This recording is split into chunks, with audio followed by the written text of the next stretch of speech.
প্রতি বছরের মতো সরকার এবছরও রমজান মাসে সুলভ মূল্যে মাংস, দুধ ও ডিম বিক্রির উদ্যোগ নিয়েছে। ১ ফেব্রুয়ারি মৎস্য ও প্রাণী সম্পদ মন্ত্রণালয়ে রমজান উপলক্ষে ন্যায্য মূল্যে পণ্য বিক্রি সংক্রান্ত এক সভায় এ বিষয়ে সিদ্ধান্ত নেওয়া হয়।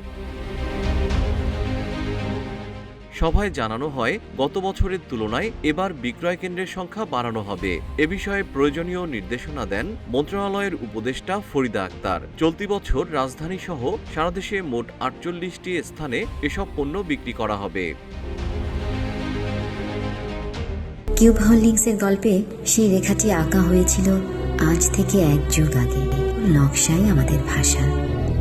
Cube holdings limited.